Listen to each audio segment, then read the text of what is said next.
J'ai pas dit.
On va commencer?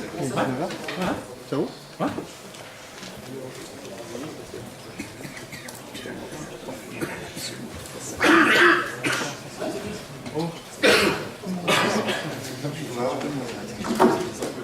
Bonsoir à tous.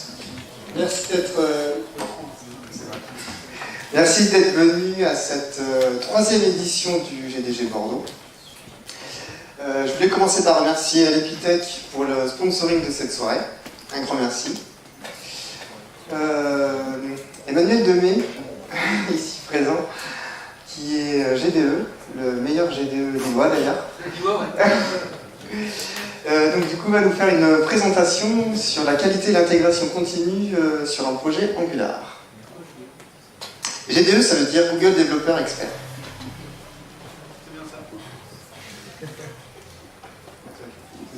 T'as même pas dit qu'on travaillait ensemble.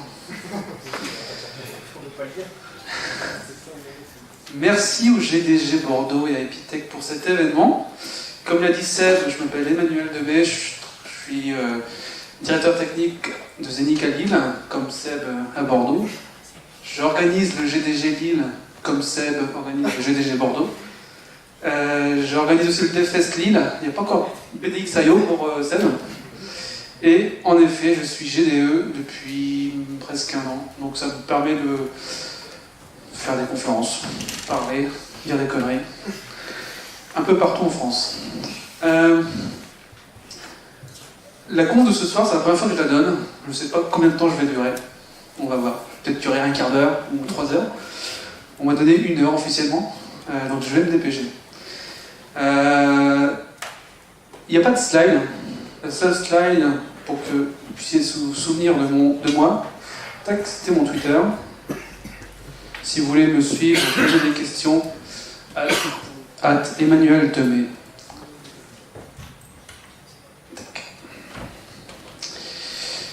Alors, pour connaître le public, qui est développeur front? Peu de personnes. On va dire même pas 10%, je crois. Ok. Qui est étudiant? Apparemment, il y avait beaucoup d'étudiants. Ouais, il y a beaucoup d'étudiants. Première année, c'est ça? Non. Qui n'est pas de première année? D'accord. Donc s'il y a des concepts ou des trucs que vous ne comprenez pas, n'hésitez pas à lever la main. C'est pas non plus moi qui vais parler pendant 1 heure et pas vous écouter. Si vous avez des questions, des remarques, n'hésitez pas à lever la main. Ça peut être interactif sans souci. Alors je vais essayer de poser ça. Est-ce que vous m'entendez? Surtout la vidéo. On va faire comme ça. Alors, ce que je vais vous présenter là, j'aurais pu le faire avec n'importe quel framework JavaScript, Vue.js, React, Polymer, du vanilla JavaScript. J'ai choisi Angular par préférence, on va dire. Je fais du Angular depuis pas mal d'années. Donc j'ai choisi la simplicité pour ce soir. Quand on fait un projet Angular, quand moi j'audite des projets via Zenica, on retrouve toujours les mêmes problèmes, problèmes de qualité, problèmes de performance, problèmes de sizing, des ressources statiques, etc. Donc, c'est un bon business pour nous, parce qu'on répète la même chose et on est payé. Mais si on pouvait prendre l'habitude de mettre en place les bonnes pratiques dès le début, ça serait beaucoup plus simple, en tout cas pour nos clients. Je ne suis pas un expert continuous intégration, continuous delivery et tout ça. Quand je donne des conférences, j'essaye d'aborder des problématiques dont je ne suis pas expert, comme ça me permet de chercher. Et donc ce soir, c'est le cas. Désolé d'avance. Mais j'ai répété tout à l'heure, ça devrait aller. Alors, pour ceux qui ne connaissent pas Angular, c'est un framework qui va nous permettre de créer des applications front. C'est un framework made in Google qui a été réalisé pour la première fois en 2016, 15, 16, je ne me souviens plus, qui va nous permettre de créer des single page applications, c'est-à-dire toute l'application, tout le cycle de vie de l'application sera généré, géré côté navigateur et non pas côté serveur comme on faisait à l'époque. Il y a du JSF, Struts ou Tapestry. Pour ceux qui ne connaissent pas Tapestry, j'en ai fait, c'est moche. Alors, je démarre from scratch, j'ai rien du tout dans cette vidéo, c'est Visual Studio Code. J'ai rien dedans, on va aller étape par étape pour initier un projet Angular et puis ensuite rajouter de la configuration pour vérifier la qualité de code de votre projet au fur et à mesure de son cycle de vie. De manière générale, dans l'ensemble des frameworks à l'heure actuelle, on ne perd plus une demi-journée à configurer tous ces outils. Avant, quand on faisait du AngularJS ou du Backbone.js et tout ça, on devait configurer tous les outils. Comme on aimait bien le refaire à chaque fois, on perdait une matinée pour chaque nouveau projet. Et la bonne pratique à l'heure actuelle, c'est d'utiliser des outils en ligne de commande qui vous permettent de générer un squelette d'application vide, mais au moins avec toute la configuration déjà faite, avec les bonnes pratiques conçues et pensées par les mecs qui créent le framework. Donc j'ai plus confiance en eux qu'en moi, donc c'est ce qu'on va faire. Alors, Angular vient avec un outil en ligne de commande qui s'appelle Angular CLI. Vous l'installez au préalable via un outil NPM, pour ceux qui connaissent. On va le faire ensemble. Donc je vais générer une application qu'on va appeler Bordeaux. Alors là, c'est le du réseau.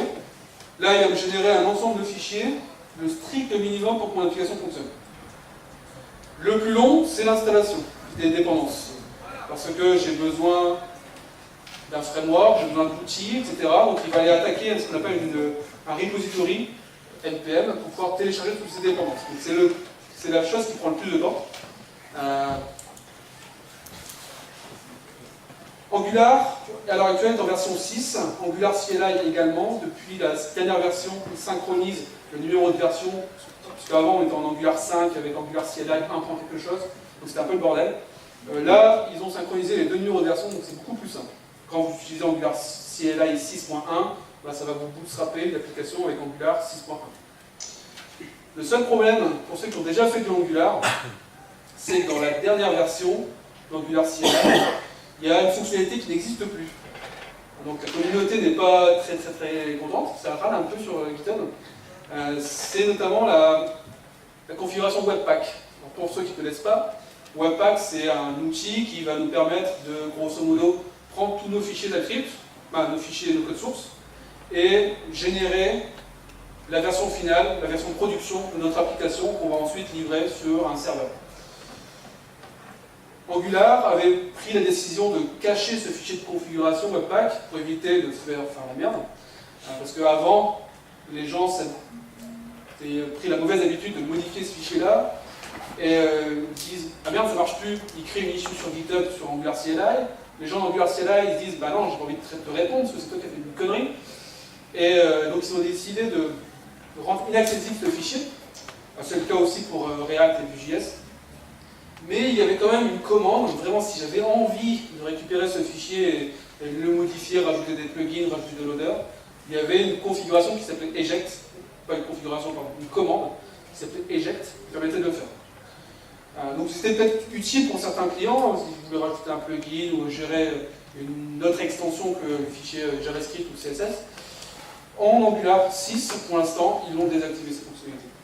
Donc pour les utilisateurs d'Angular CLI dans les versions précédentes, s'ils veulent migrer, ils ne peuvent pas pour l'instant. Ils sont obligés d'attendre que cette commande soit accessible de nouveau. Le temps de dire ces bêtises, mon projet a été généré.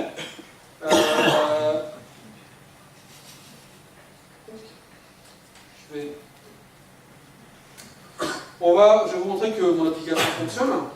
Je vais la lancer.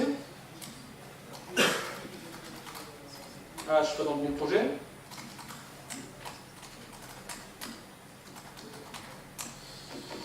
Il va me générer un serveur statique pour mon développement.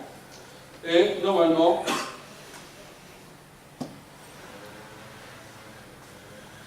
sur le port 4200, j'ai une magnifique application Welcome to Bordeaux. Voilà, le temps qu'on perdait avant une demi-journée, en même pas 5 minutes, on a quelque chose qui fonctionne. Le développeur est prêt à développer.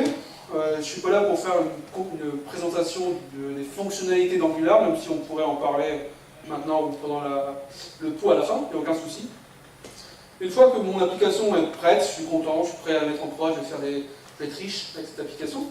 On a une commande qui va nous permettre de prendre toutes nos ressources statiques qui ne sont pas optimisées, qui ne sont pas versionnées, qui ne sont pas minifiées, de prendre tous ces fichiers et de générer le livrable final. Donc là, avec mon npm run build, il m'a généré un répertoire dist avec l'application que j'ai développée. Donc j'ai juste à prendre ces ressources statiques et si on le fait à la version 2002, ouvrir votre FTP et les uploader. On ne fait plus ça, mais c'est pour l'image. Il y a une autre commande. Alors c'est la même commande en fait, mais avec un flag supplémentaire pour indiquer quel est l'environnement nécessaire pour mon application. Quand je fais un npm run build, il y a toute une phase d'optimisation, de génération de code qui n'est pas faite. Et comme je veux mon application soit la plus optimale possible avant de la mettre en prod, il faut que j'active ce flag. Donc ça va faire grosso modo la même chose, c'est un peu plus long, mais les fichiers générés sont beaucoup plus petits, seront versionnés. Vous allez voir, il y a un hash dans le nom du fichier qui va nous permettre d'activer ou de désactiver le cache sur vos serveurs statiques. Donc là c'est un tout petit peu plus long. Tac. On voit qu'il m'a déjà tout de suite généré moins de fichiers. On voit qu'il a ajouté un hash dans le nom du fichier. Comme ça, si le hash, c'est pas un numéro de version, c'est rien, c'est vraiment un hash en fonction du contenu du fichier. Donc si le contenu du fichier ne change pas, le hash est le même. Si le hash est le même, le nom du fichier est le même. Si le nom du fichier est le même, le fichier sera toujours caché par votre serveur, Nginx, Apache ou celui que vous voulez. Ne mettez pas les ressources JavaScript dans un war, hein, si vous faites du Java. C'était une private joke que je vois souvent chez des clients. Donc là, on a notre application, mais on n'a rien fait pour la qualité de code pour l'instant. On connaît tous le strict minimum, même si on ne le fait jamais, les tests unitaires, les tests end-to-end. J'ai des conneries des fois, je troll. Angular CLI vous bootstrap toute la configuration nécessaire pour écrire des tests unitaires, pour écrire des tests d'intégration. Donc la différence, pour ceux qui ne connaissent pas, les tests unitaires sont là pour tester unitairement une fonction de votre code. Et les tests d'intégration, ben, ça va lancer un navigateur. Vous allez visiter une page de votre site, vous allez avoir le rendu global, et là vous allez pouvoir vérifier, quand je clique sur un produit, vérifier que ce produit a bien été ajouté à la liste de mon panier. Donc, Angular CLI, les tests unitaires se basent sur un projet, un module qui s'appelle Karma, qui est un runner qui va exécuter les tests unitaires. Karma, c'est quelque chose qui a été créé par la même équipe d'Angular, la première version d'Angular, qu'on a fait AngularJS, qu'ils ont repris pour la deuxième version. Et pour les tests d'intégration, ils utilisent un projet qui s'appelle Protractor. Donc, je vais vous faire une petite démo. Donc là, si j'ouvre mon fichier de description de mon projet, on a vu tout à l'heure, quand j'ai fait npm run start, ça m'a généré un petit serveur avec accessible via le port 4200, si je ne me trompe pas. On a vu la commande build, et on voit qu'on a trois autres commandes, npm test, npm run lint, npm e2e pour end-to-end, donc que je vais pouvoir utiliser dès maintenant, qui sont déjà configurés out of the box. Donc la commande npm test va me lancer les tests unitaires.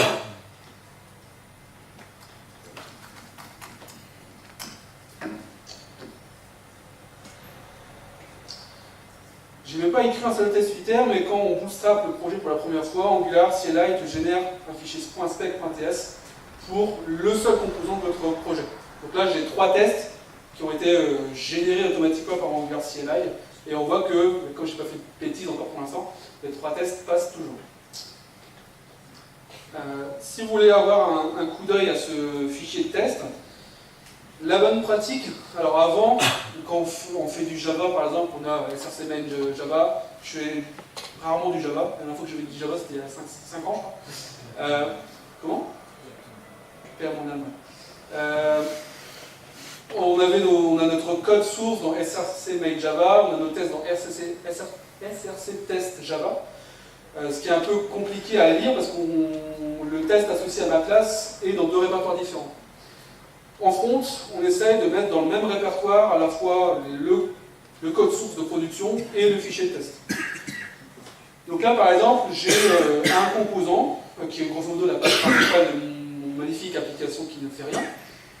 Un composant, c'est quoi? C'est un élément graphique composé d'un template HTML, le rendu, d'une feuille de style, un fichier .css qui va permettre de définir un look à mon composant. Et ensuite le fichier .typescript, donc pour ceux qui ne connaissent pas, le TypeScript c'est comme le JavaScript mais pour les javaïstes. C'est-à-dire que... Je donne des formations TypeScript, c'est pour ça que j'adore. Grosso modo, ça rajoute le typage au JavaScript qui nécessite notamment une phase de compilation pour éviter, pour vérifier qu'on n'ait pas fait de conneries, c'est-à-dire appeler une fonction qui attend une chaîne de caractères en entrée, si je l'appelle avec un nombre, ça va péter. Donc là, j'ai mes 4 fichiers, .css, .html, .ts, et il y a, par défaut, voilà, j'ai rien fait, Angular CLI m'a généré un .spec.ts qui est le test unitaire du composant qui se trouve dans le même répertoire. Si je fais ça, donc là, grosso modo, quand on va créer un test unitaire, on va devoir générer, instancier un module Angular, le strict minimum, parce que si vous mettez la terre entière dans ce module, vos tests vont s'exécuter plus lentement. Donc on met strictement le strict minimum dans ce module, et une fois qu'il est instancié, on va pouvoir créer des instances du composant que je désire tester, et vérifier que lorsque j'appelle cette méthode, ça me retourne bien quelque chose. Quand j'appelle cette méthode, vérifier que le rendu HTML est correct, ce genre de choses. Donc là par exemple, si j'ai mon Welcome to Bordeaux, là on vérifie, j'instancie mon composant que je désire tester, je récupère l'instance TypeScript, si on regarde l'instance TypeScript de mon composant,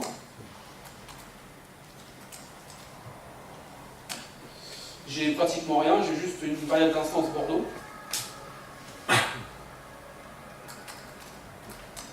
Donc là on vérifie que cette variable d'instance est bien égale à Bordeaux, oui. Et ensuite, le deuxième exemple, c'est j'instancie mon composant, Et dans ce cas-là, je veux vérifier le contenu HTML qui est généré. Donc si on regarde le composant .html, j'ai un welcome to quelque chose. Le quelque chose, c'est la fameuse variable d'instance que l'on a vu tout à l'heure. Donc là, je vais vérifier que le titre H1, son contenu est bien égal à welcome to Bordeaux. Ça tombe bien, je ne l'ai pas modifié, ça doit marcher. Si par exemple ici je fais une coquille, normalement mes tests se réexécutent automatiquement, et là, ça pète. Ça pète parce que welcome to Bordeaux n'est pas égal à welcome to Benix. Très bien. Alors, là, on a vu que mes tests se réexécutent automatiquement dès que je modifie un fichier. On a vu ici il y a le .spec.ts, mais c'est vrai pour tous les autres fichiers. Si je modifie l'HTML, le CSS ou n'importe quoi, il va réexécuter mes tests. Quand je suis sur une solution d'intégration continue, qui me permet de vérifier ces tests à chaque fois que je commit sur un repository ou que je fais une pull request sur GitHub, on ne va pas le lancer en mode watch dans ce cas-là. Alors, Angular CLI,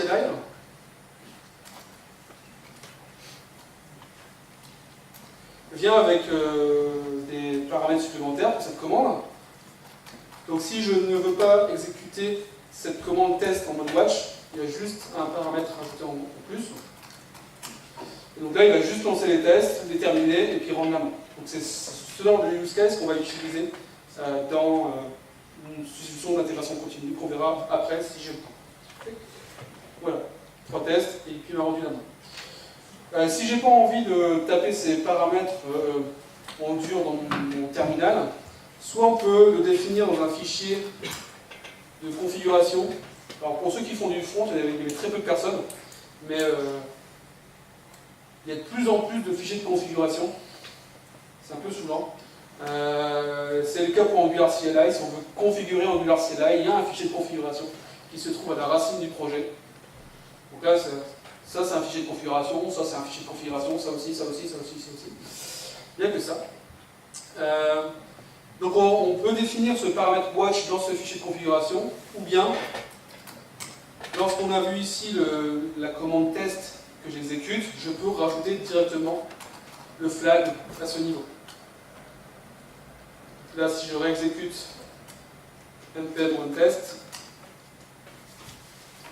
on voit que la commande en dessous qui est exécutée, c'est bien ngTest et le flag. Ok, parfait. On a la même chose avec les tests d'intégration. Les tests d'intégration qui là va tester l'ensemble du projet, de l'application, pardon, se trouve dans un répertoire E2E pour end-to-end. Le pattern qu'on voit souvent, que j'ai vu pour la première fois avec du AngularJS, pour ce genre de test, c'est le Page Object Pattern. C'est-à-dire que pour chaque workflow, pour chaque type d'action possible dans notre application, on va définir un fichier .po.ts, pour PO pour Page Object. Parce que dans mon test, on va aller dire récupère-moi ce bouton qui se trouve dans ma page. Donc on va utiliser un sélecteur CSS ou un sélecteur by ID, n'importe quel type de sélecteur. Et une fois que j'ai récupéré cet élément, clique-moi dessus, virtuellement. Une fois que j'ai cliqué, récupère-moi la liste de mon panier et vérifie que le produit sur lequel je vais cliquer est bien présent. Si je hardcode dans mes fichiers de test ces sélecteurs, c'est possible, ça va fonctionner, mais si un jour ma structure de page change parce que ma designer préférée m'a redonné un nouveau template beaucoup plus beau que celui que j'ai fait, je serai obligé de réécrire l'ensemble de mes tests pour pouvoir utiliser les nouveaux sélecteurs qu'elle a choisis. C'est pas très pratique. Le Page Object Pattern, le but c'est d'extraire ces sélections d'éléments dans un fichier via une classe. Donc là, j'ai ma page principale, mais je pourrais avoir des pages object pattern, des pages object pour l'ensemble de mes pages de l'application. Dans cette classe, j'ai une méthode qui, quand je l'appelle, va me permettre d'aller sur la page que je vais tester. Et ensuite, je peux avoir plusieurs méthodes qui vont me permettre de sélectionner un élément sélectionner un attribut d'un élément, sélectionner le contenu, sélectionner n'importe quoi. Donc là, le truc qui est généré par défaut par Angular CLI, avec un nom très explicite par rapport à ce qui est testé, je get paragraphe texte, il va me sélectionner un titre, H1, donc pourquoi ils n'ont pas appelé get title text, je ne sais pas.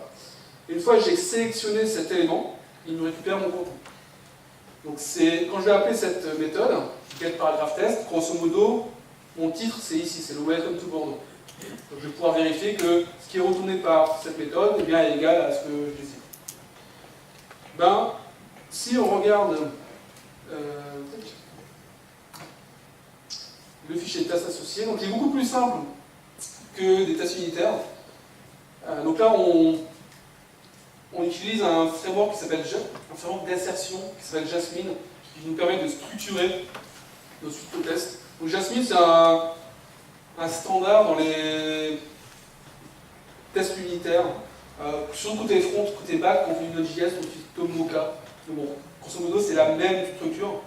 On définit une suite de tests via describe, et ensuite, chaque fonction de test, on la définit dans une fonction it.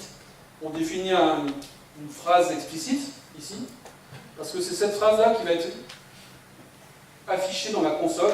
Si le test plante, il y aura ce message affiché. Donc il faut éviter d'avoir deux méthodes avec la même chaîne de caractères.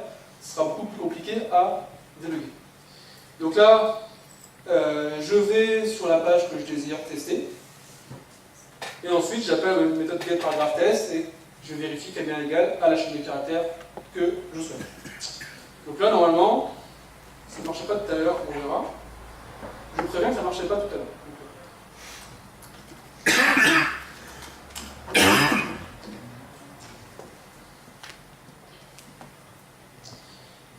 Voilà, si c'est assez vite, on va voir qu'il y a un navigateur qui va s'ouvrir. Par défaut, c'est Chrome, mais on peut mettre d'autres navigateurs. Ah, ça marchait. Ça marchait pas. C'est l'effet démo, mais dans son sens. C'est parfait.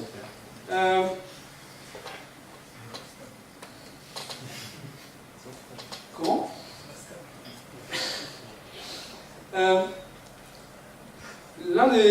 L'une des limitations pour moi de Karma, donc c'est ce qui est utilisé pour les tests unitaires, c'est la difficulté de lancer des tests, juste un test de ma suite de tests. Par exemple, je ne sais pas, moi j'ai 300 composants et je veux tester qu'un seul parce que je suis en train de travailler dessus. La seule solution à l'heure actuelle, c'est de modifier le fichier de configuration et dire je teste celui-là. Et ne pas oublier de revenir en arrière avant de commiter, sinon nos copains ne vont pas être contents. Alors je vais commiter ce que je suis en train de faire, et je vais vous montrer un truc que j'ai découvert récemment, j'ai testé récemment, juste avant mes vacances. Alors, je vais faire le gros point. Commit. Add unit test. Ah, voilà. Ça, je peux revenir en arrière. Il y a un autre framework de test qui a le vent en poupe, surtout dans l'écosystème React. Donc, pour ceux qui ne connaissent pas, React, c'est un concurrent d'Angular. Ça ne fait pas la même chose. Des fois, on se bat entre aficionados de React et d'Angular. Mais il y a certaines fonctionnalités qui sont intéressantes, d'autres qui beaucoup moins. Mais je ne vais pas rentrer dans ces détails, dans cette bataille aujourd'hui. En plus, c'est filmé, donc je vais éviter de le faire. Mais ce qui est intéressant avec Jest, c'est qu'il y a la possibilité d'exécuter certains tests en fonction d'une définition régulière, un fichier, etc. Je me suis dit, tiens, ça doit être compliqué de mettre ça en place, parce que Karma, c'est quand même une usine à gaz, il y a un fichier de configuration, c'est pas anodin. Heureusement, comme c'est open source, il y a quelqu'un de très gentil que je ne connais pas, qui a fait un wrapper, grosso modo un module, pour pouvoir supporter Jest sans pratiquement aucune configuration dans une application Angular. Alors, on va essayer de le faire.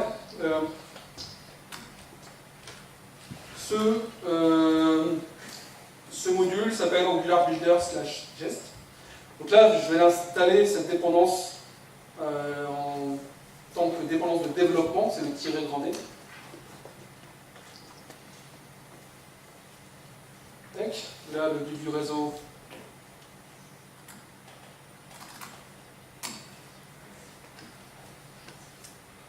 On va attendre. Tac. Voilà. C'est toujours plus long l'installation. On voit qu'il a ajouté normalement mon indépendance dans mon fichier package.json, ici. Ensuite, on a deux fichiers. Il y a deux fichiers à changer. Et tous les fichiers associés à Karma, je pourrais les supprimer, mais j'ai pas envie de perdre du temps. Donc le karma.conf, les 2 ou 3 fichiers de configuration que vous allez pouvoir supprimer suite à l'installation du geste. Alors, la première configuration à faire dans mon angular.json, c'est au lieu d'exécuter karma lorsque je fais un npm run test, c'est d'exécuter geste que je viens de faire. Alors on va le faire. Si je fais une recherche pour la commande test, on voit qu'ici il exécute un truc qui a été développé par la légende Angular qui va lancer Karma. Moi j'ai pas envie de faire ça. Donc déjà toute la configuration de Karma, je m'en fous. Moi ce que je veux c'est Angular builders avec l'accent / geste, et si je ne me trompe pas, c'est le commande run. Ça, c'est le premier fichier, donc ça va. On avait un bel objet de configuration, on l'a plus, c'est déjà ça. Et il y a une petite configuration, une modification à faire dans le fichier de configuration TypeScript, donc le compilateur qui est utilisé pour les tests. Donc on n'utilise plus Jasmine et Node, on utilise Gest. Et alors je ne vais pas rentrer dans les détails. Dans le merveilleux monde du front, on a plein de syntaxes pour définir des modules. Des modules, c'est un peu comme les packages en Java, c'est je découpe mon application et quand je veux l'utiliser, je l'importe dans le fichier que je désire. Gest ne supporte que les modules de type CommonJS.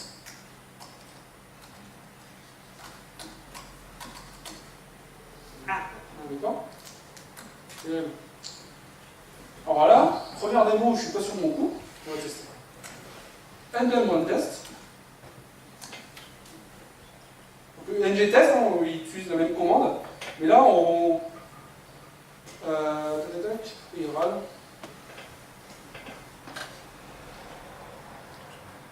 C'est pas module, ça doit être module.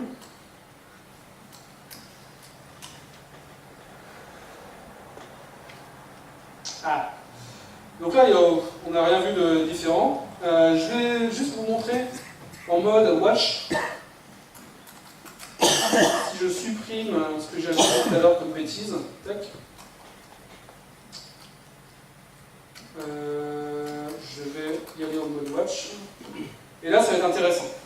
On va avoir un menu accessible via des touches du clavier. Je ne vais peut-être pas mettre à jour le Docker parce que je vais l'utiliser après. Je peux lancer tous les tests. Là, j'en ai qu'un, donc ça va aller vite. Je peux lancer que les tests qui ont failé au préalable. Je peux lancer des tests pour une expression régulière. Par exemple, si, imaginons, j'ai un test qui s'appelle Toto. Je tape Toto et normalement il va me le chercher, mais là j'en ai pas donc il râle. Mais si je exécute mon app.spec.ts, non c'est application, pardon. Ah, je vais pas faire ça. C'est je sais plus comment il s'appelle. App.component.ts. Si je fais ça, app, étoile, .spec.ts. Il m'exécute, donc ça marche. Ce qui est intéressant aussi, c'est qu'il est intelligent, il va pouvoir, si je suis en mode watch, il va réexécuter les tests seulement des fichiers TypeScript que je modifie. Donc ça, c'est plutôt cool. Donc vous arrivez le matin au boulot, vous lancez tous les tests, vous l'arrêtez le soir, et comme ça, vous avez le retour automatique des conneries que vous faites. Et voilà. Donc je vais revenir en arrière, parce que sinon ça va apparaître tout là de ma présentation. Et je trouvais intéressant ce support de gestes. Alors, on va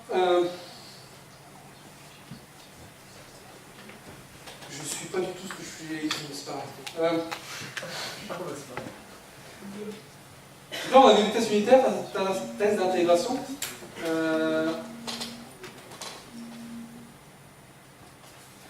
Pourquoi Greg m'appelle, je sais pas. Il y a d'autres problématiques intéressantes. Il y a la qualité de code, il y a le formatage, il y a la sécurité qu'on ne met jamais en place. Qu'il faut essayer d'activer le plus tôt possible, parce que si vous commencez un projet, vous avez 6 mois de développement et un jour votre tech lead, votre nouveau tech lead vous dit tiens, on va mettre un outil qui va nous permettre de vérifier la qualité du code. On lui casse la gueule, non, peut-être pas, mais ok, on va le mettre, mais comme vous avez 6 mois de bordel, il y aura plein d'erreurs, plein de warnings, et ça va vous démotiver, vous allez dire bah non, je ne vais pas tout corriger parce que je vais déjà perdre 15 jours à le faire. Donc si vous pouvez l'activer le plus tôt possible et vérifier via votre solution d'intégration continue ou bien via une configuration de votre IDE, c'est quand même beaucoup plus cool. Alors, on va essayer de le mettre en place. Et vous avez de la chance. C'est déjà fait par Angular CLI. L'outil qui est utilisé, c'est TSLint. Alors, pour ceux qui ont fait du JavaScript, c'est pareil que JSint, JSLint, ESLint, mais pour TypeScript. C'est un ensemble de règles qui sont configurables, qui sont activables ou pas, en fonction de vos préférences. TSLint. Donc là, il y a tout un ensemble de règles. Est-ce que je veux des points-virgules à la fin et tout ça? Finir la guéguerre avec votre copain. Et est-ce que tu mets une tabulation de 4 espaces? Ce genre de choses. Vous faites confiance à ce genre d'outils et vous gagnez beaucoup de temps. Donc, là, comme j'ai rien modifié, si je ne me trompe pas, si j'exécute la commande npm runLint, qui est définie ici, normalement, j'ai pas de bêtises. Tout passe parfait. Par contre, si je fais une copie, je sais pas, dans appcomponents.ts, au lieu des simples cotes, je mets des doubles cotes, je réexécute, et là, normalement, ça doit péter. Voilà. Ça pète, mais c'est quand même chiant de devoir aller dans la console, l'exécuter à chaque fois. Là, j'ai un plugin TSLint pour Visual Studio Code qui me met directement les erreurs qu'il trouve. Donc là, j'ai juste à être intelligent, survoler l'erreur et puis il me dit qu'est-ce qu'il y a à changer. Et si vous êtes encore plus feignasse que moi, si vous prenez le focus sur le problème, il y a une petite loupiote jaune qui arrive et c'est un peu trop petit pour vous, même pour moi c'est petit.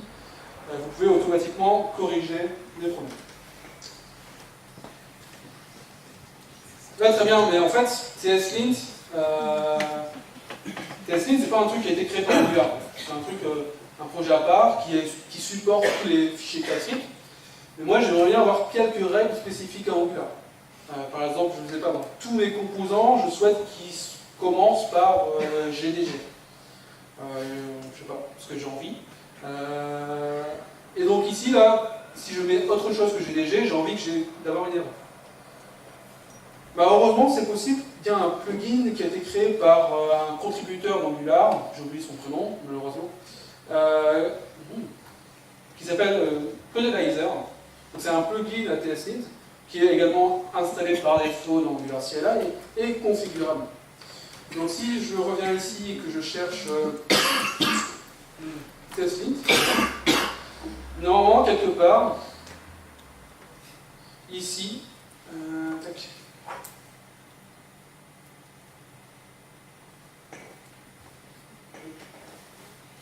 Je ne trouve pas la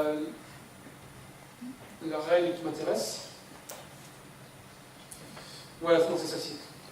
Ici, vous avez un ensemble d'une dizaine de règles, je crois, spécifiques à Angular.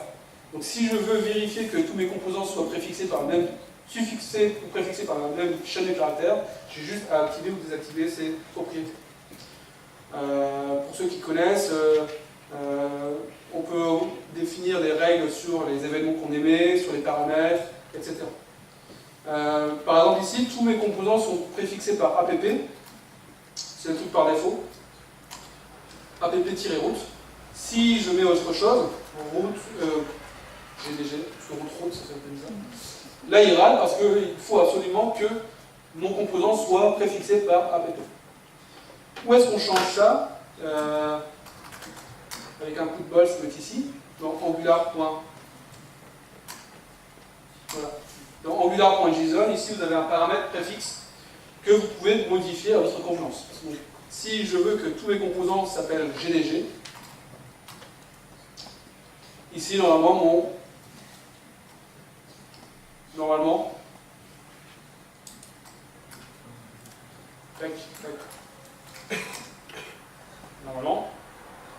j'ai plus d'erreur. Je vais revenir à peu près, sinon mon application va plus fonctionner.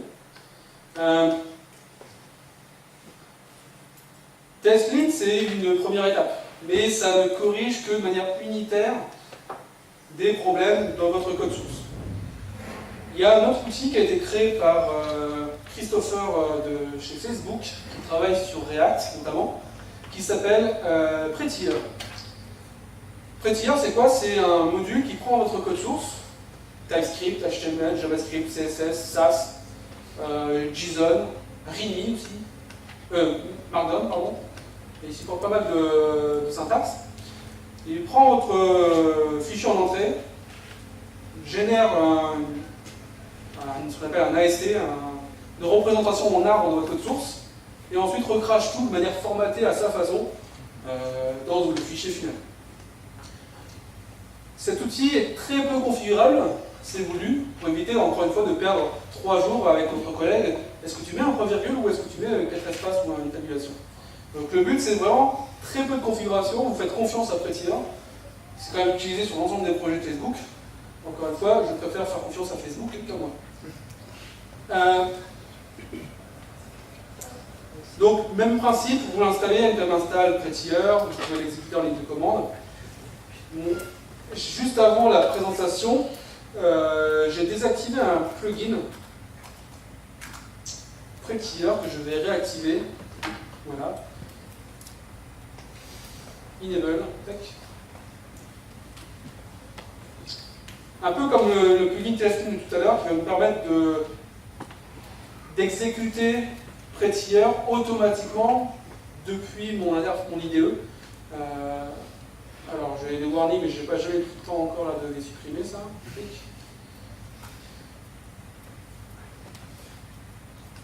Et la deuxième option que je veux mettre en place, parce que moi il faut que ça aille vite, je n'ai pas envie de perdre plus de temps à formater mon code. Moi je veux juste créer de la feature, des trucs qui fonctionnent. Dans Visual Studio Code, on peut lui demander de formater automatiquement dès que je fais un pop S ou un CTRL S sur mon IDE.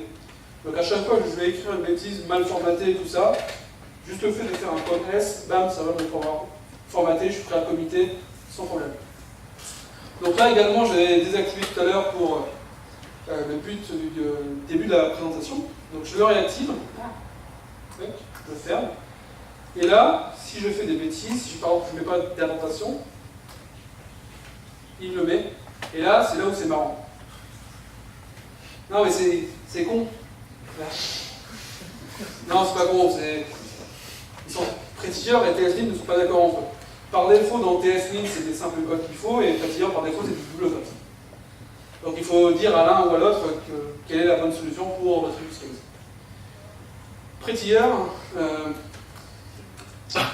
ou Prettier ou TSLint, vous choisissez. Moi je vais vous présenter Prettier pour montrer qu'il est configurable un tout petit peu. Soit vous créez un énième fichier de configuration à la racine. Ça peut être pour un Prettier RC, je prends un truc dans le genre. Moi, comme j'en ai marre d'avoir 36 millions de fichiers, je le mets dans mon package.json, c'est supporté également. Mais au moins, voilà, j'ai tout au même endroit.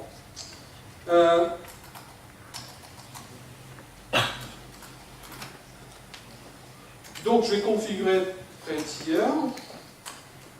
Et de mémoire, le paramètre c'est single quote. Et donc, je veux des single quotes. Single quote ou single quotes? On verra. Ah non, c'était quote. Ça marche. Donc là, tout le monde est content. Vous pouvez également, parce que là, ça c'est pas utilisable dans votre intégration continue. il y a une commande aussi qui va vous permettre de vérifier, tiens, voici le code qui a été développé par Sébastien. Est-ce qu'il n'y a pas de problème de formatage? Je n'ai pas envie d'appliquer un formatage automatiquement. Est-ce qu'il n'y a pas de problème? S'il y a un problème, je n'accepte pas sa modification. S'il n'y a pas de problème, je commence à lire ce qu'il a fait. Il y a un flag possible qu'on va pouvoir activer dans votre fichier de configuration.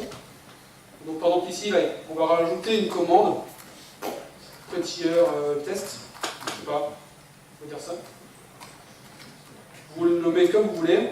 Et là, on va dire lance-moi prettier, liste-moi tous les fichiers qui ont des problèmes de formatage. Alors c'est là où c'est marrant ou pas, peut-être.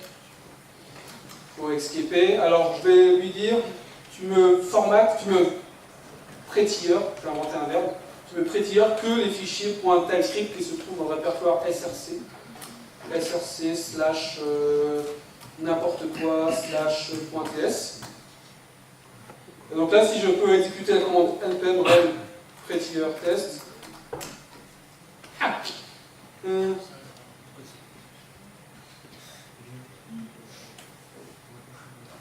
no such file should. Ah, putain, il m'a changé de répertoire.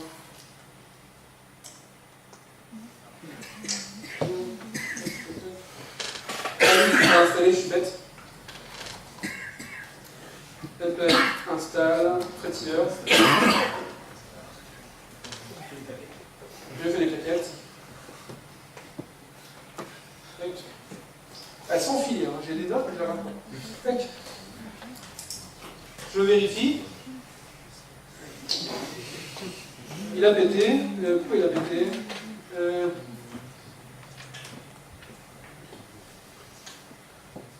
sais pas. Donc bref, alors, il doit vous retourner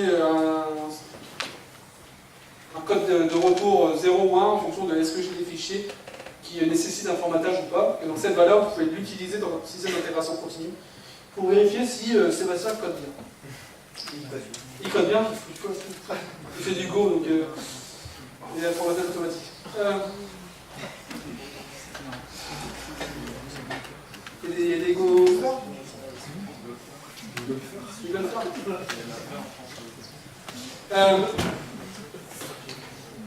Voilà, donc là on va admettre qu'on a les tests unitaires, tests d'intégration, qualité, formatage. Avec une intégration dans l'IDE.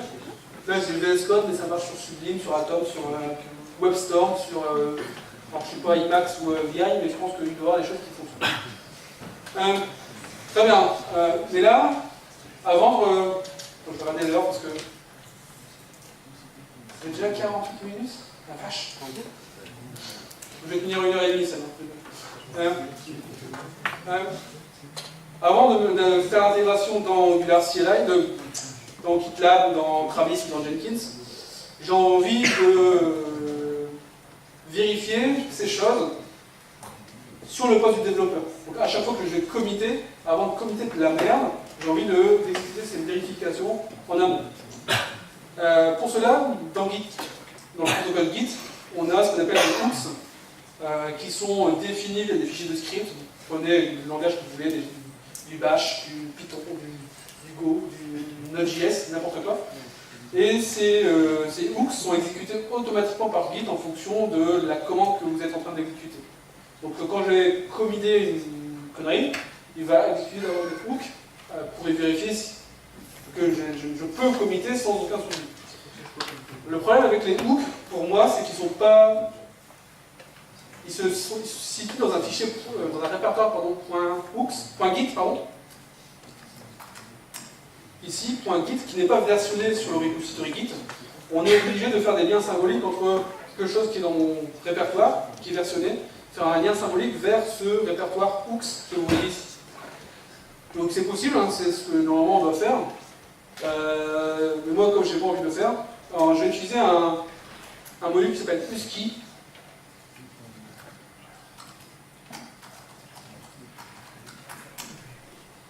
Qui, grosso modo, fait absolument ce que je viens de vous dire. C'est, une fois que je l'installe, il va automatiquement créer un script git hook va faire le lien symbolique pour pointer vers le répertoire que je viens de vous présenter. Et à chaque fois que je vais committer ou faire une bêtise sur mon projet, va exécuter la commande que je vais configurer. Donc là, la commande que je vais dire exécuter, c'est vérifie que la qualité de code est là, donc c'est en exécutant npm run int, vérifie les tests unitaires, vérifie les tests d'intégration, vérifie la sécurité, etc. N'importe quoi. Pour cela, il faut juste créer une commande. Donc là, c'est le nom, je ne suis pas libre. Elle est définie comme ça. C'est une commande pré-commit. Donc là, pour faire simple, je vais juste vérifier npm run test. Je vais juste lancer le test unitaire. Et donc là, si je fais une bêtise, si je commit tout ça, le bourrin, tac, je commit.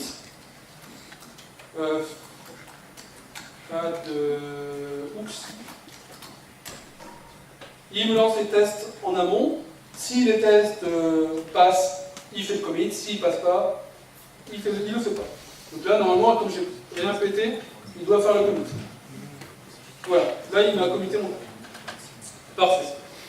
Donc là, on a notre truc, on est content. Comme on est gens qui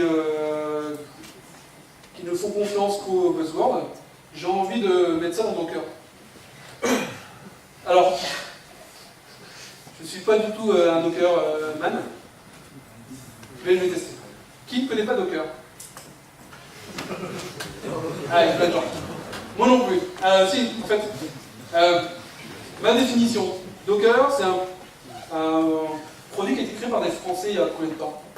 Par un Epitech. Par un Epitech? Ah, je savais pas. Solomon Heights? Je savais pas qu'il était de Epitech où? C'est Epitech 2011. Paris? Ouais, Paris. C'est qu'à Paris qu'on avait ça après à Lille. Ah, à l'époque, il n'y avait que ça. Qui va nous permettre de créer des images, créer des containers avec l'environnement d'exécution de mon projet, avec le code source de mon projet, et avoir ainsi quelque chose de... Afin d'éviter l'effet ça marche sur ma machine, ça marche pas en prod. Ça, quand vous allez commencer à développer sur des vrais projets, dans des vrais clients, quand il y a un problème de prod, vous allez toujours dire à votre PO, à votre tech lead, ça marche sur ma machine. Là, avec Docker, ça évite ça parce que l'environnement que vous avez en dev, c'est exactement le même que celui que vous avez en staging, en test, en prod, dans le meilleur des mondes. Dans le meilleur des mondes. Ouais. J'ai pris ma fluide ce matin. Mais c'est ce qu'ils vont, hein. Donc on va essayer. Alors attends, là j'ai besoin de mes... J'ai perdu ma page.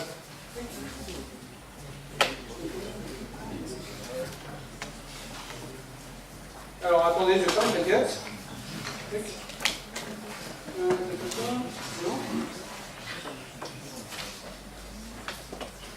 Ah, c'est là. Alors, on va... Docker se configure via un énième fichier de configuration qui s'appelle Dockerfile, qu'on va pouvoir définir. Dockerfile. Donc là, je pars de zéro, je vais tricher parce que j'ai plus le temps. Ça, c'est mon anti-sèche de tout à l'heure.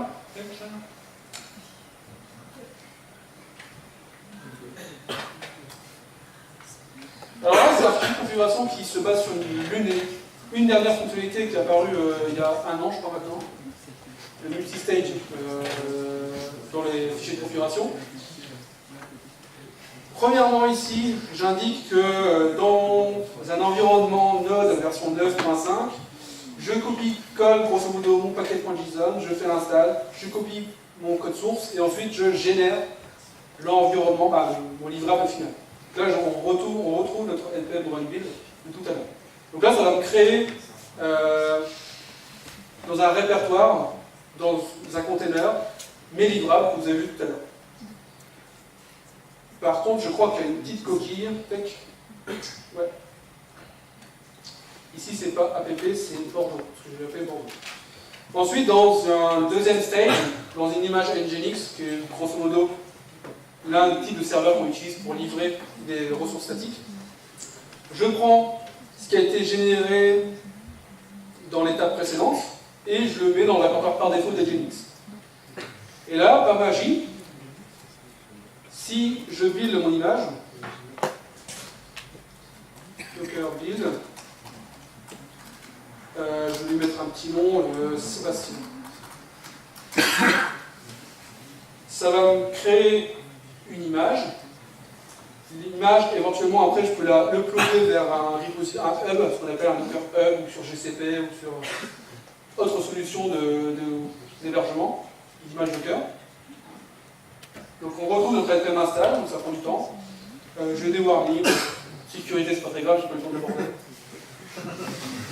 Non, c'est en fait, il faut que je mette à jour npm dans mon image. Il faut exécuter une commande npm pour mettre à jour npm. J'ai toujours adoré ça. Alors, au bout d'un moment, tac.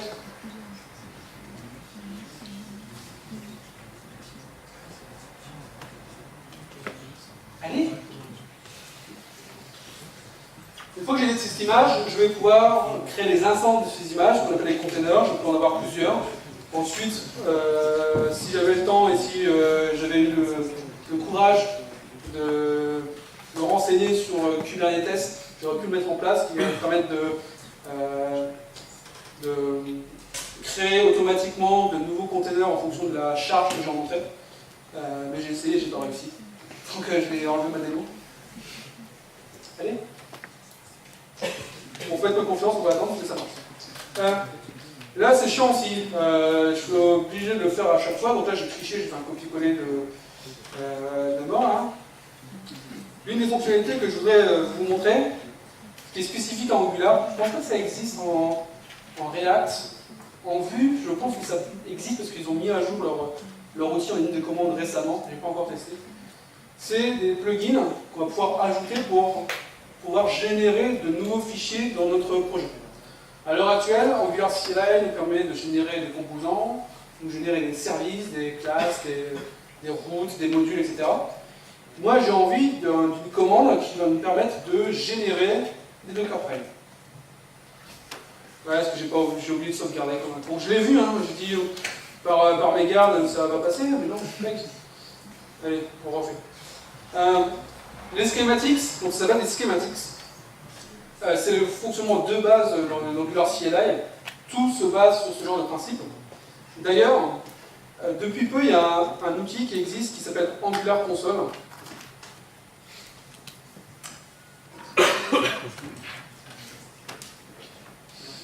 Qui est juste une application. Alors, peut-être petit pour vous. Je ne peux pas zoomer. C'est juste un client lourd développé en Electron, aussi du JavaScript, avec une petite couche de GraphQL aussi pour l'accès aux données, qui va nous permettre, pour les allergiques de la console, d'accéder aux mêmes options, mêmes configurations, mêmes commandes que je vous ai montrées. Donc là, je vais importer mon projet parce que c'est pas le même. Tac, j'importe. Ah, c'est petit. User, Emmanuel Demey, document, workspace, bac à sable, Zenica, Bordeaux. J'importe. Donc là, on a une application, je peux faire un serve, je peux exécuter mes tests unitaires, je peux builder, je peux générer des composants, je peux générer des librairies, je peux générer toute la configuration nécessaire pour faire ce qu'on appelle du server-side rendering, je peux faire du service worker, ça c'est super cool, je reviendrai à Bordeaux pour en parler, c'est tout ce qui est progressive web app, pour rendre vos applications web aussi fluides qu'une application native sur vos téléphones mobiles. Donc il y a plein de concepts intéressants, pas si compliqués que ça, que vous pouvez mettre en place et qui sont configurés par défaut par Angular CLI. Je retrouve mes tests, mes commandes de NPM, pardon. Donc celles par défaut d'Angular CLI, mais également celles que j'ai ajoutées tout à l'heure, sur test et pré-commit. Et enfin, ici, je peux installer des schématiques supplémentaires. Alors pour l'instant, malheureusement, c'est hard-codé dans le code source, il n'est pas intelligent le truc. Moi, j'aurais imaginé qu'elle allait faire une requête HTTP sur la registry NPM pour récupérer la liste des modules en fonction d'un tag. Et non, c'est hard-codé. Vous pouvez installer des modules pour pouvoir activer très rapidement, par exemple, le support d'Angular Materials ou ce genre de choses. Et si on crée un schématique ensemble? Pour le temps. On va essayer. Eh, ça a marché. Attends, on va essayer. Docker run. Docker run, c'est pas GDG Bordeaux, c'est Sébastien. Donc là, sur le port 81, j'ai bien mon application. Donc là, votre image, vous pouvez en tout cas déployer n'importe où, ça vous aurez absolument le même fonctionnement. Revenons à notre schematics. Alors, je vais killer ça. Comment? J'ai un container à menu, je vais le coucher sur le web. L'équipe Modular CLI met à disposition un outil qui va nous permettre de créer ce genre de schématique. Donc vous l'installez sur votre machine, on l'a déjà fait. Et ensuite, on va créer un nouveau schématique qui est blanc, enfin, qui est vide pour l'instant, que je vais appeler Docker. Vous pouvez l'appeler comme vous voulez. Là, je vais l'appeler Docker parce que ça va me générer des Dockerfiles. Là, encore une fois, ça me génère tout le nécessaire, le strict minimum. Et dans ce fichier, dans ce projet, qui est ici, dans un schématique, on peut avoir plusieurs commandes. On pourrait créer un schématique qui me génère des fichiers de configuration d'intégration continue. Je pourrais avoir par exemple une commande qui va me générer des fichiers de configuration pour service, pour CFLCI, pour Jenkins, pour GitLab CI, etc. Là, dans ma commande, dans mon schématique Docker, il y a qu'une seule commande qui me génère le Dockerfile. Si on revient ici, tac, Bordeaux, je ferme, j'ai mon projet, pour l'instant il est vide, j'ai ma commande Docker qui est ici, et c'est dans ce fichier-là que je vais faire le nécessaire pour ajouter les fichiers, les répertoires, donc je ne sais quoi, que je désire. Alors moi je veux ajouter à la racine de mon projet. Là, je vais le faire de la manière crado, hein, pour aller vite. Le contenu que je vais mettre là, blablabla. On va. Donc là, c'est le contenu de mon Dockerfile que je vais toucher, donc je vais prendre ça. Tac. Bien évidemment, ça ne va pas marcher sur tous mes projets parce que tous mes projets ne s'appellent pas Bordeaux. Donc on pourrait variabiliser cette information. Voilà, j'ai fini mon schématique. Là, il me génère juste un fichier, ça pourrait être beaucoup plus compliqué, mais le BABA, le strict minimum. Donc, juste pour vous montrer que ça fonctionne, si je retourne dans mon application, tac. Donc là, j'ai toujours mon Dockerfile, je vais le supprimer. Un truc que j'ai oublié de faire, c'est de builder mon schématique. Sinon, je ne vais pas pouvoir l'outil. Ah, là, ça doit être TSLib qui me dit, non, c'est le compilateur, c'est le compilo qui me dit, ce paramètre-là, tu l'utilises jamais. Donc, je suis OK. Donc là, je build, ça a l'air de marcher, j'espère.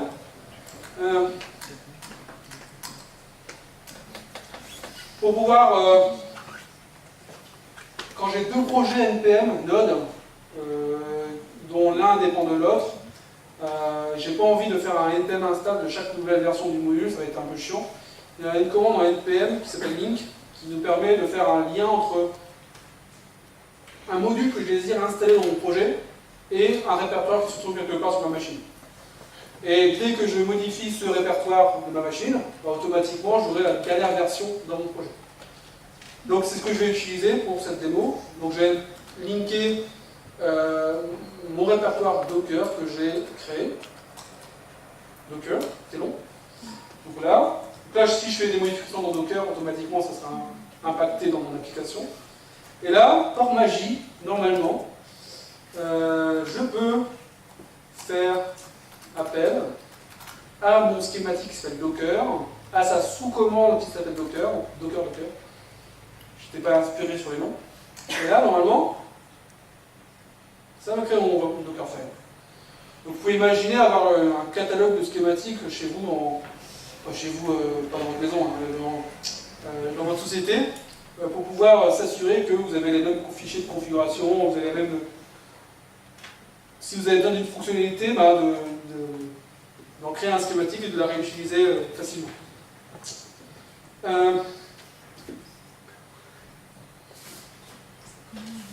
Facile, easy. Pas du tout. Donc là,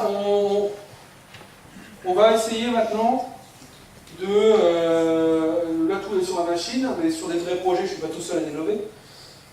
J'ai des copains. Et on centralise tout ça dans un repository Git avec une intégration continue.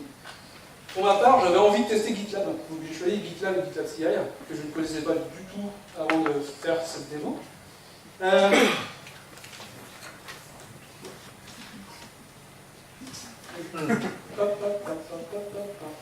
Et donc on va essayer de le mettre en place. GitLab CI, pour le configurer, on va définir un pipeline. Un pipeline, c'est quoi? C'est un ensemble d'actions qui sont exécutées les unes à la suite des autres, ou en parallèle. Si l'une des actions plante, les autres ne sont pas exécutées. Dans un fichier de configuration, on va pouvoir indiquer qu'une action s'exécute automatiquement, ou une action nécessite une intervention manuelle, ou bien exécuter des actions en fonction de prédicats. Par exemple, je veux mettre en prod seulement lorsque c'est sur la branche master de Git que j'ai eu mon commit. Je ne vais peut-être pas le faire ça sur la branche Toto. Donc il y a plein de configurations possibles dans GitLab CI. Je vous invite à aller voir la documentation ou inviter Philippe Charrière un jour pour faire une présentation. Alors on va essayer de le faire. Je vais créer GitLab CI avec un énième fichier de configuration. Et là, je vais tricher parce que j'ai plus le temps. Tac. Je ne peux pas tout faire. Tac. Tac. Ça, on s'en fout, je le dirai. Enfin, je vais l'expliquer après peut-être. Tac, je vais m'arrêter ici. Tac. Ça, on s'en fout. Tac. Test. End-to-end. Le truc, ok. Je vais supprimer le lint. Voilà. Je vais plus simple. Dans ce fichier de configuration, on se base sur l'image Docker, on va pouvoir définir des stages. Des stages, c'est composé d'un ensemble d'actions que je vais configurer juste en dessous. Donc là, j'ai 4 stages. Vous allez voir dans l'interface de GitLab. C'est quand même assez cool. Vous allez voir visuellement le pipeline. Dans ma phase de test, si j'exécute des tests unitaires et des intégrations en parallèle, vous allez voir en parallèle. Si les deux passent, vous allez aller à la step suivante, ainsi de suite. Donc là, j'ai mes tests unitaires, npm run test. J'ai mes tests d'intégration, npm run e2e. Et ensuite, j'ai ce que je n'ai pas abordé parce que je l'ai oublié. Les tests unitaires, on va pouvoir faire deux choses. On va pouvoir avoir le code coverage, qu'on ne suit jamais, qui va nous permettre de s'assurer que la majorité de mon application est testée. Donc c'est via des seuils. On met les seuils et il faut absolument que 80% de mes lignes, mes fonctions sont testées. Un truc qu'on ne fait jamais. Ne faites pas ça. Moi, la configuration que je mets en place chez mes clients, c'est ok, je pars avec rien, avec un code coverage de 0%. C'est un peu con ce que je vais dire. En réfléchissant, je dis c'est con. On va dire, par défaut, il y a eu quelqu'un de gentil au début qui a fait 10% des tests. Pendant 6 mois, j'ai pas eu de test du tout. Le but, c'est qu'à chaque fois que j'ai un commit, ou j'ai une modification, de s'assurer que le code coverage ne diminue pas. Donc on va éviter d'avoir un code coverage à 100% tout le temps. Moi, ce que je préconise, c'est d'éviter qu'il diminue au moins. Ça fait un peu moins de boulot pour nous. Donc là, il y a des solutions qui existent en mode SaaS, comme Coverage, si je me souviens bien, avec des intégrations GitLab ou GitHub. Lorsque vous allez faire un commit ou une pull request, ça va exécuter vos tests et tout ça. Le code coverage va être envoyé à Coveralls et il va vérifier que le code coverage n'est pas inférieur à celui précédent. S'il est inférieur, s'il est supérieur, et c'est cool. Là, j'ai oublié de le faire, donc je vais passer. Ce code coverage, on peut générer deux types de fichiers, même plusieurs types de fichiers. Un site statique, du HTML. Ça, c'est pour votre PO, Scrum Master, chef de projet. C'est juste pour lui montrer que tout va bien.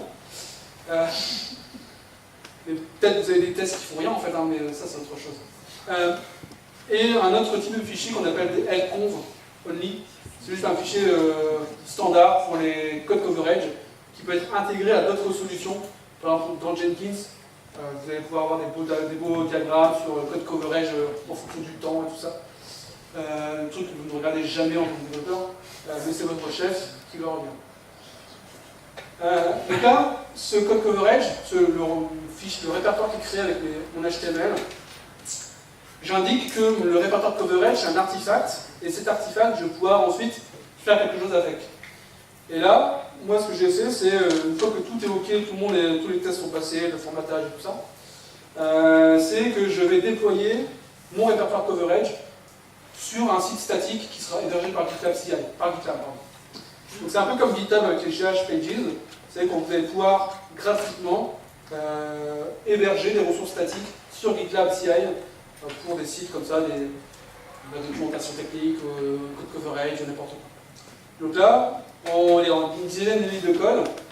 À chaque fois que je push du code, j'ai mon site qui est mis à jour avec le dernier code coverage de mon projet. Là, voici le genre de prédicat qu'on peut faire. Cette action de deploy, je ne le fais que quand le commit est fait sur la branche master. Grosso modo, c'est la branche principale de votre projet. Je vais la nommer comme vous voulez, mais grosso merdo, c'est la branche principale. Donc là, vous faites vos développements sur une branche, vous faites une pull request qui est revue par vos collègues. Une fois qu'elle est acceptée, vos modifications sont appliquées sur la branche master, et c'est seulement à ce moment-là que le nouveau code coverage est pushé sur les pages GitHub.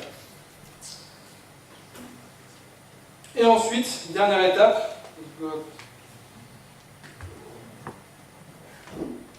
donc je vais aller vite parce que j'ai pas eu le temps. C'est donc j'ai mon projet, test unitaire, formatage, code coverage, blablabla. Ça m'a généré mon image Docker, et mon image Docker, ensuite je vais pouvoir la pusher sur une registry. Vous pouvez pusher sur le hub Docker, pardon. Et GitLab CI et GitLab viennent avec sa propre registry que vous pouvez utiliser.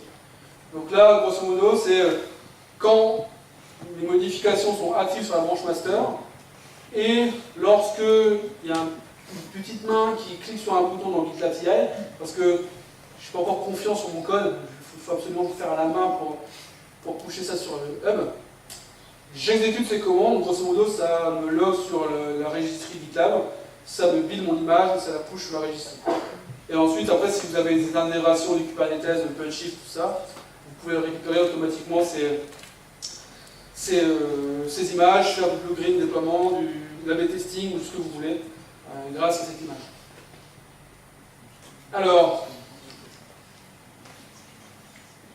normalement, je vais tricher, je vais revenir sur un premier projet que j'avais fait,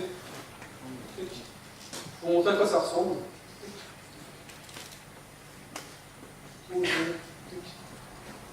CI/CD. Donc là, ça ressemble sur GitLab. Dans le menu à gauche, vous avez vos pipelines. Alors, je ne sais plus quel est le dernier statut de mon intégration continue. Ça a failé, mais c'est pas grave, c'est pour la démo. Vous avez tout l'historique ici, avec à droite là les différentes steps de mon pipeline. Si je vais sur le descriptif, on voit bien le côté parallèle et séquentiel de chaque step. On voit que j'avais mon lintage, j'ai mon prettier, retire, c'était pour vérifier les failles de sécurité de certains modules. J'ai pas eu le temps d'aborder. Si tout ça passe, j'exécute mes tests unitaires. Si ça passe, j'exécute mes tests d'intégration. Je le fais à la fin parce que c'est plus long à faire. Et si tout est OK, je peux déployer mon site statique et mon image Docker. Et là, j'ai un dernier step qu'on n'a pas vu, mais je partagerai ensuite mes notes quand j'aurai corrigé les fautes. Un truc que j'aime bien, que je vais essayer de mettre en place, j'ai essayé de créer un projet open source, j'attends mon stagiaire pour le faire.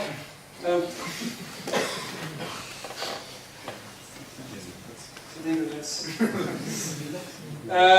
C'est ce qu'on appelle des webhooks, c'est-à-dire envoyer une requête HTTP vers un serveur à chaque fois qu'il y a une interaction avec votre repository Git.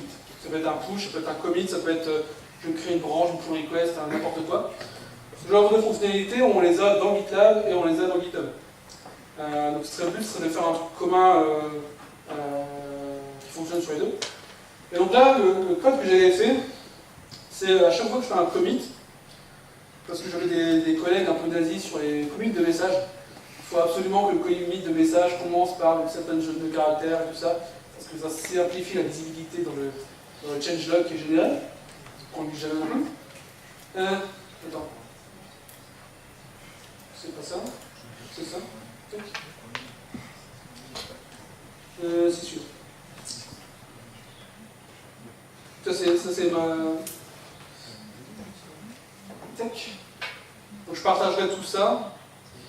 Et juste pour vous montrer le code.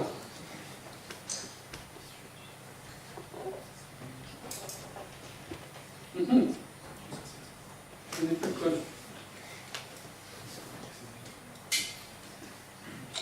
Ça c'est dommage. Node.js, pourquoi j'ai plus le code? C'est pas grave. En fait, le but c'est dans GitLab CI. Si on vient ici, si on va dans Settings, Intégration, vous pouvez dire à chaque fois qu'il y a un push sur mon repository, ou à chaque fois que je crée un tag, ou à chaque fois que quelqu'un crée un comment, etc., tu m'envoies une requête sur le nom de mon serveur. Votre serveur va recevoir ce payload, qui grosso modo contient toutes les modifications qui ont été réalisées par votre copain, les fichiers modifiés, les commits de messages, etc. À partir de cette information, c'est à vous de coder votre règle métier. Donc là, moi, dans mon use case, c'était de prendre tous les commits de messages et vérifier qu'ils sont bien préfixés par le même pattern. Fix, feature, n'importe quoi.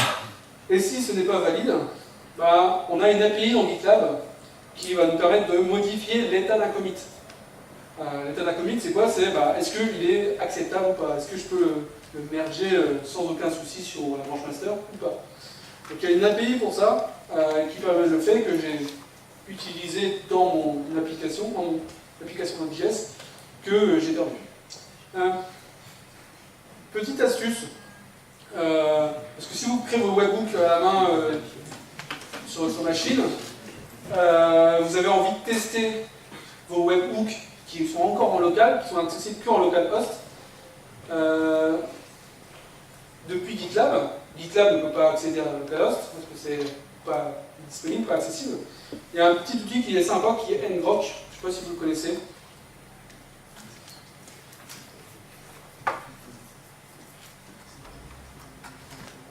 Ngrok. Bon, sinon, c'est un exécutable à installer qui va vous permettre de faire un tunnel SSH entre une adresse locale et l'extérieur.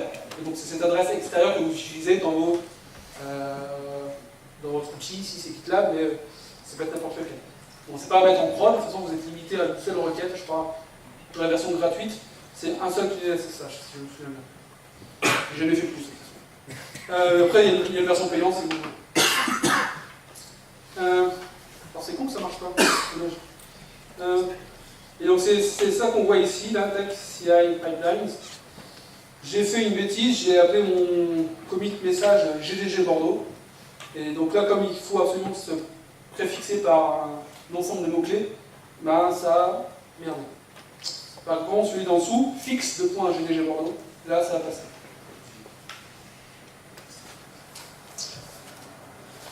Donc là, on a vu le point, l'intégration continue, c'est pas que sur Jenkins, GitLab CI ou n'importe quoi, c'est aussi l'expérience du développeur sur votre machine. Plus vous avez l'information tôt, moins vous allez envoyer de conneries à GitLab CI. Donc tous les outils que je vous ai présentés, il y a une intégration avec votre IDE de prédilection. Donc n'hésitez pas à installer les plugins nécessaires pour pouvoir y bénéficier. Donc on avait du poste de développeur, on avait des fichiers de configuration. Ces fichiers de configuration sont disponibles, utilisés par vos collègues également, donc vous avez la même configuration normalement. Parce que avant Prettier ou avant TSLint, on avait des utilisateurs qui utilisaient par exemple Emacs, des développeurs qui utilisaient Visual Studio Code, d'autres qui utilisaient IntelliJ, avec des fichiers de configuration différents, parce qu'ils ne parlent pas le même langage. Et grosso modo, on committait peut-être pas le même genre de structure de code. Il n'y avait pas de règles, de normes dans des projets. Grâce à ces outils, vous n'avez plus à vous emmerder. Faites confiance à ces outils, ils sont utilisés par des gros comme Facebook, donc n'hésitez pas. Donc on a ça, on a notre GitLab CI qui s'exécute sur l'instance SaaS de GitLab. Et une fois que c'est ça, j'ai mon image Docker qui est déployée sur la registry. Si on regarde ici, j'ai bien ici, j'ai deux images, la dernière qui est pushée hier. Donc grâce à ça, vous pouvez récupérer cette image, la lancer dans un Kubernetes, dans n'importe quoi. Ça va fonctionner. Un truc, j'ai oublié de dire, et je m'arrêterai là. Alors c'est un truc qui me manque, alors je ne suis pas un expert GitLab CI, Jenkins et tout ça. En tout cas, il y a une solution que j'utilisais beaucoup dans mes projets open source, qui s'appelle Travis.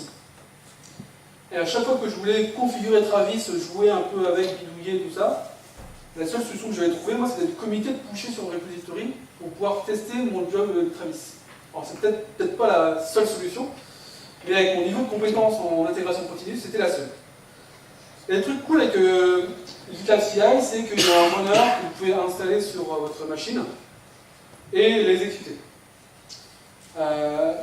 Mais si vous n'avez pas envie de perdre une matinée comme moi quand j'ai testé, et ce qui est dommage, c'est que vous êtes quand même obligé de committer localement vos modifications. Si vous ne committez pas, ils ne seront pas pris en compte par le runner GitLab CI.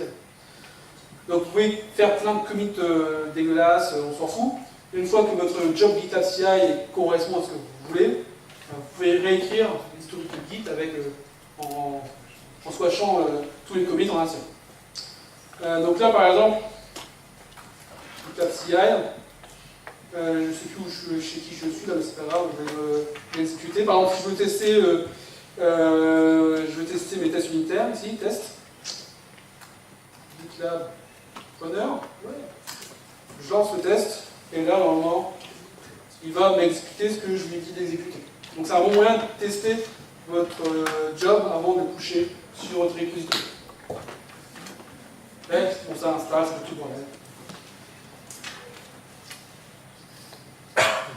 Toujours les mêmes erreurs.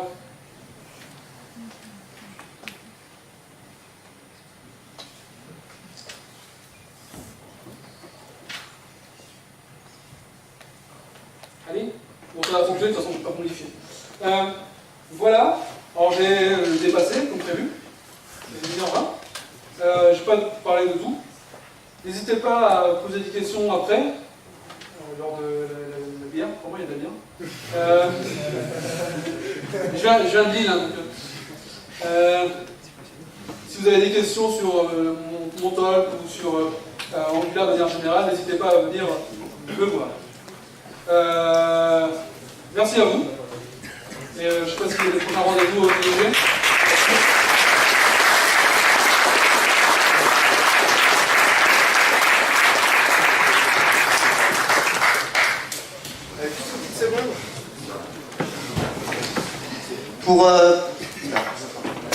Pour que Manu ait un feedback de son talk, à la sortie, vous verrez, il y a un petit papier qui est scotché. Il suffit de mettre des petits plastiques de couleur sur la case qui correspond à ce que vous avez pensé de son talk. Donc il y a écrit fun. J'ai rien compris. Voilà, j'ai rien compris, c'était le meilleur talk de ma vie. Donc n'hésitez pas à lui donner du feedback, c'est très important pour lui. Merci.